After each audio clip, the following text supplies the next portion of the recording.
നമുക്കെല്ലാവർക്കും പൂന്തോട്ടം ഉണ്ടാക്കാൻ ഭയങ്കര ആഗ്രഹമാണ്. അതിലൂടെ നടക്കുമ്പോൾ എന്ത് സ്മെല്ല്, നല്ല രസമാണല്ലേ. അപ്പോൾ നമ്മുടെ ജീവിതത്തിലും ഇങ്ങനൊരു തോട്ടം ഉണ്ടാക്കാൻ വളരെ ഈസിയാണ്. നമ്മുടെ കുടുംബ ജീവിതത്തിൽ, നമ്മുടെ ആത്മീയ ജീവിതത്തിൽ നമ്മളെല്ലാവരും മടുത്തു പോകുന്നൊരവസ്ഥയെത്തും.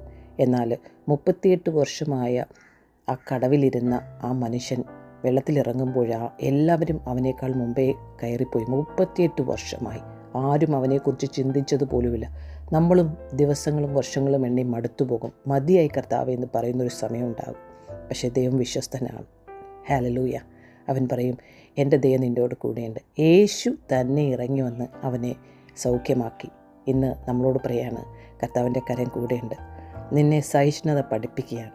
മുന്നോട്ടുള്ള യാത്രയിൽ വലിയ ബലമേറിയ ബലാത്കാരികളുടെ മുൻപിൽ നിന്നെ നിർത്തണമെങ്കിൽ, ഈ ലോകത്തോട് അനുരൂപമാകാതെ നിന്നെ നിർത്തണമെങ്കിൽ സഹിഷ്ണുത നിൻ്റെ ഭർത്താവിലൂടെ, മക്കളിലൂടെ, കുടുംബത്തിലൂടെ, സഹോദരങ്ങളിലൂടെ, ചാർച്ചക്കാരിലൂടെ, ഓഫീസിലൂടെ, നമ്മുടെ ഏത് സാഹചര്യത്തിലൂടെ, അറ്റ്മോസ്ഫിയറിലൂടെയൊക്കെ ദൈവം നമ്മളെ പഠിപ്പിക്കുവാൻ ആഗ്രഹിക്കുന്നു.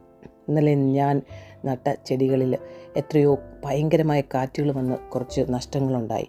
പക്ഷേ അവിടെയും കർത്താവ് പഠിപ്പിക്കുകയാണ്, ഇതൊന്നും എക്സിസ്റ്റിംഗ് അല്ല, ദൈവത്തെ സ്തുതിക്കാൻ പഠിപ്പിക്കുകയാണ്. ഈ മുള പോലെ തന്നെ, ഈ മുള 5 വർഷമെടുക്കും അതിൻ്റെ വേര് ഉറയ്ക്കുവാനായിട്ട്. അതിൻ്റെ വേര് ഉറച്ചു കഴിഞ്ഞിട്ട് 5 വർഷം കഴിയുമ്പോൾ അത് ഫാസ്റ്റായിട്ട് വളരും.